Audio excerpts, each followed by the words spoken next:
Salut tout le monde, en ce moment il fait froid et l'énergie coûte très cher. Donc on cherche tous la meilleure stratégie pour augmenter la température de nos maisons sans se ruiner. Généralement, on a deux types de stratégies qui s'opposent.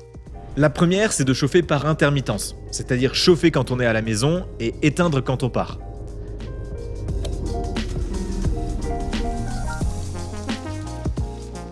La deuxième, c'est de chauffer en continu. Une partie d'entre vous affirme que la première stratégie est bien plus économe, mais l'autre partie répond que si on éteint le chauffage, il faudra ensuite chauffer à fond pour retrouver la bonne température et on consommera alors beaucoup plus d'énergie. Aujourd'hui, dans cette vidéo, je vous propose qu'on analyse ces deux stratégies pour voir laquelle permet de faire le plus d'économies. Commençons par poser une base toute simple, il ne faut jamais éteindre totalement ces radiateurs. Il vaut mieux les mettre en mode hors gel. Le mode hors gel, ça existe sur les pompes à chaleur, les poêles à granulés, les radiateurs électriques, les radiateurs au gaz, bref, ça existe partout. Et c'est un mode qui permet de préserver une température minimale de 8 degrés. Ça permet deux choses. La première, c'est que l'eau dans les tuyaux ne gèle pas. Donc ça préserve les canalisations de la maison. Et la deuxième chose, c'est que l'air de la maison ne soit pas surchargé en humidité et donc que l'humidité dégrade votre maison. Donc dans cette vidéo, même si je dis éteindre les radiateurs, ce que je veux dire, c'est mettre en mode hors gel. Pour nourrir notre réflexion, on va prendre en considération 4 critères importants. Le premier, c'est l'isolation de la maison. Le deuxième, c'est la température extérieure. Le troisième, c'est la durée d'absence. Et le quatrième, c'est le prix de l'électricité qui peut ou non varier. Pour faire simple, je vous propose qu'on prenne 3 scénarios de la vie quotidienne et qu'on regarde dans chaque cas quelle stratégie permet de faire le plus d'économies. Mais avant, je vais vous faire d'autres économies puisque vous aurez plus besoin de papier toilette grâce à Boku. Boku, ça permet de transformer ces WC en toilettes japonaises en quelques minutes et pour moins d'une centaine d'euros. Et ça va me permettre d'économiser 80% de ma consommation de papier toilette. Donc ça va être très vite rentable économiquement et écologiquement puisqu'un Français consomme en moyenne 100 rouleaux par an et que chaque rouleau consomme environ 168 litres d'eau pour sa fabrication. Donc si ça vous intéresse, vous avez le code Julien Malara, ça vous offre 15% de réduction et vous avez toutes les infos dans la description de la vidéo.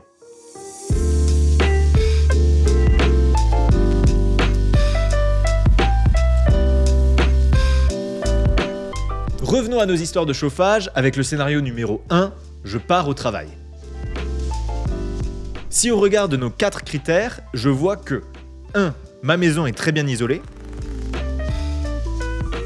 2. La température extérieure est en moyenne de 8 degrés. 3. Je vais au boulot de 8h à 18h. Et 4. J'ai un prix de l'électricité fixe. Je vais vous donner plein de chiffres qui ne sont pas forcément représentatifs à 100% de la réalité, mais qui donnent des ordres de grandeur pour comprendre la logique générale de ma démonstration. Malgré le fait que ma maison soit super bien isolée, si j'éteins le chauffage, la température à l'intérieur va baisser d'abord rapidement, puis de moins en moins vite jusqu'à atteindre la température extérieure. C'est ce que nous indique la loi de refroidissement de Newton. Pour paraphraser, une boisson chaude ne le reste pas longtemps, mais une boisson tiède le reste plus longtemps. Mais pour faire plus simple et que la démonstration soit plus facilement compréhensible, on va plutôt prendre une valeur moyenne par heure du refroidissement de la maison. Ma maison est très bien isolée, on peut donc estimer qu'elle va perdre en moyenne 1 degré chaque heure lorsqu'il fait 8 degrés dehors.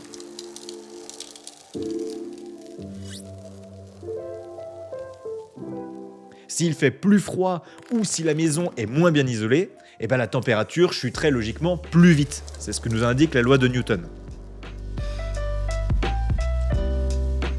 On peut aussi noter que pour ajouter 1 degré dans la maison, il faut 1000 watts d'énergie, quelle que soit la source de cette énergie. Électricité, gaz, bois, etc. Donc pour maintenir la température à 20 degrés, sachant que je perds 1 degré par heure, il faut que je consomme 1000 watts chaque heure.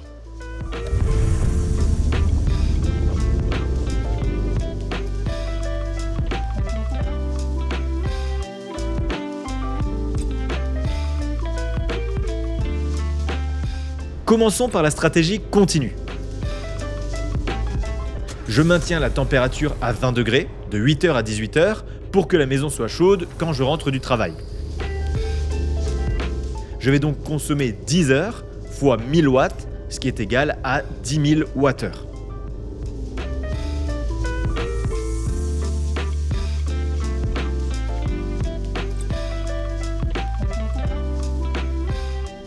Comparons maintenant avec la stratégie par intermittence. Si j'éteins le chauffage de 8h à 18h quand je pars au boulot, je vais perdre 1 degré par heure en moyenne, soit 10 degrés en 10 heures. Donc quand je rentre du travail, il fera 10 degrés dans la maison. J'allume le chauffage à fond et je remonte à 20 degrés. Les calculs n'ont pas changé, je consomme 1000 watts pour ajouter 1 degré, donc 10 000 Wh pour retrouver mes 20 degrés. Dans ce cas-là, on voit que les deux stratégies consomment la même quantité d'énergie. Mais changeons un peu les critères et imaginons que ma maison soit très mal isolée. Là, je ne perds plus 1 degré par heure, mais 2 degrés par heure. Il me faut donc 2000 watts pour maintenir la température à 20 degrés.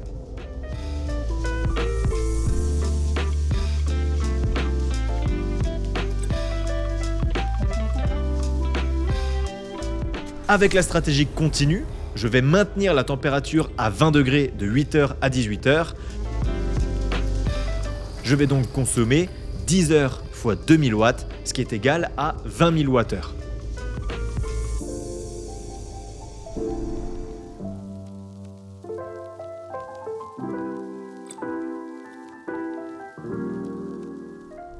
Comparons maintenant avec la stratégie par intermittence. Si j'éteins le chauffage quand je vais au travail, je vais perdre 12 degrés en 6 heures, puis ensuite la température dans ma maison va s'aligner à la température extérieure qui est de 8 degrés. Quand je rentre du travail, j'allume le chauffage à fond pour remonter à 20 degrés.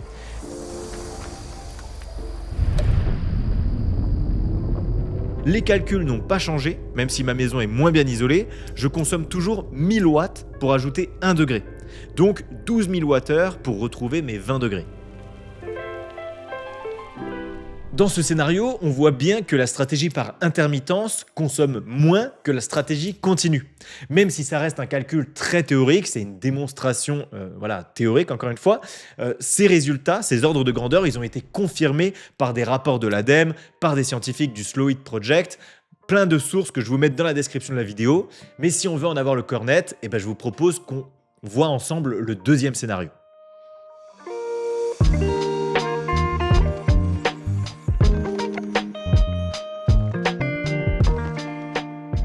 Scénario numéro 2, je pars en vacances.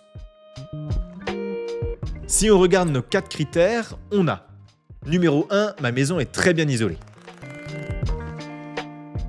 2, la température extérieure est en moyenne de 0 degré. 3, je pars en vacances pendant 7 jours. Et 4, j'ai un prix de l'électricité fixe.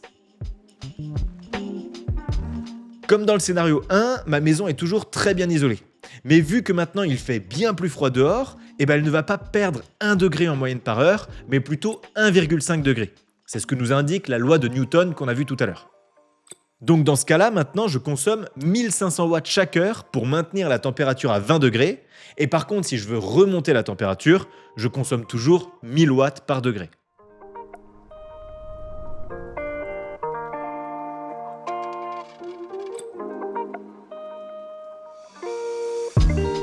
Commençons avec la stratégie continue. Si je maintiens la température à 20 degrés du jour 1 au jour 7, pour que la maison soit chaude quand je rentre des vacances, je vais consommer 7 fois 24 heures fois 1500 watts, ce qui est égal à 252 000 Wh.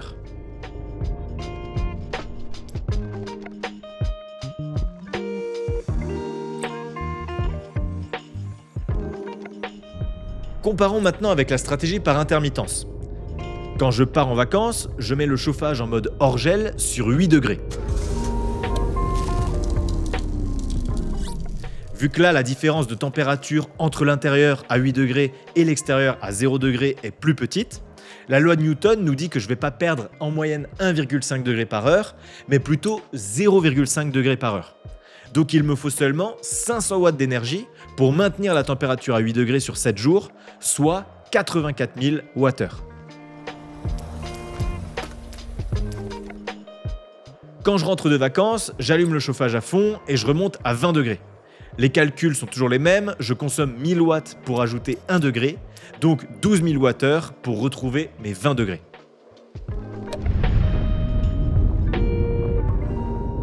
En tout, j'aurais consommé 96 000 Wh avec la stratégie par intermittence contre 252 000 Wh avec la stratégie continue. Là, c'est clair et net, quand on part en vacances, quand on part plusieurs jours de la maison, la stratégie par intermittence, le fait de mettre donc le chauffage en mode hors gel, c'est toujours plus économique. S'il fait moins froid dehors, s'il fait plus froid, si la maison est plus ou moins isolée, ça ne change pas le résultat. La stratégie continue n'est jamais rentable. Sauf peut-être dans un cas qu'on va voir dans le prochain scénario.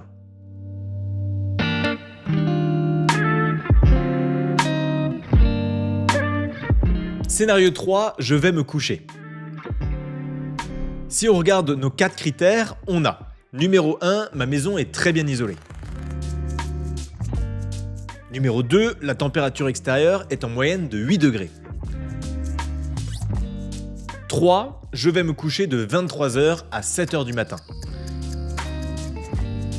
Et 4, je suis au tarif heure creuse de 23h à 7h, à 20 centimes le kilowattheure, puis au tarif heure pleine de 7h à 23h à 27 centimes le kilowattheure. Vu qu'il fait 8 degrés dehors et que ma maison est très bien isolée, je vais perdre en moyenne 1 degré par heure et il me faut toujours 1000 watts pour ajouter 1 degré à la maison.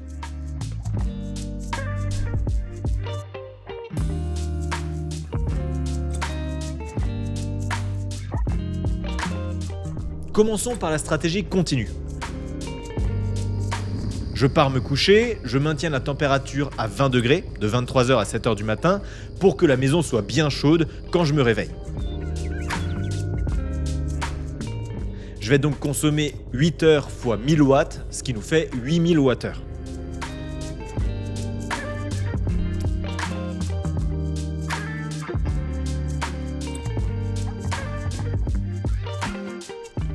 Avec la stratégie par intermittence, je vais me coucher à 23h, je mets le chauffage en mode hors gel, donc je perds 1 degré par heure, et à 7h du matin, elle fera donc 12 degrés dans la maison, puisque j'aurai perdu 8 degrés.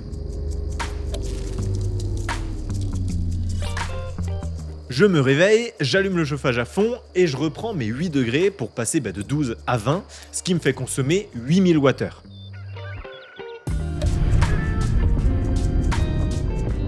On pourrait se dire que c'est la même chose dans les deux cas, sauf que la nuit, l'électricité me coûtait 20 centimes contre 27 centimes à partir de 7h du matin. Donc la stratégie continue m'a coûté 8000 Wh fois 20 centimes, ce qui me fait 1,60 €, alors que la stratégie par intermittence m'a coûté 8000 Wh fois 27 centimes, soit 2,16 €. Dans ce cas-là, la stratégie par intermittence n'était pas du tout la plus rentable, et en plus, moi dans tous mes scénarios, j'ai fait comme si la température remontait très rapidement dans la maison. Mais en réalité, pour regagner 8 degrés, ça va me prendre plusieurs heures.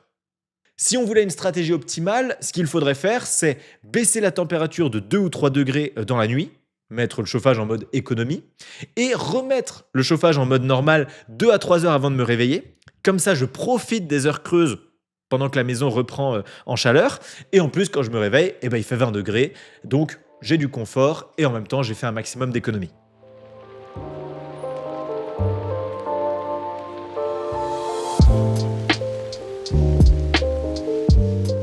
En conclusion, on observe que la stratégie par intermittence, donc le fait de mettre le chauffage en mode hors gel quand on part de chez soi, c'est souvent beaucoup plus économique et donc beaucoup plus écologique, mais sur des courtes périodes, c'est pas forcément la stratégie la plus intéressante.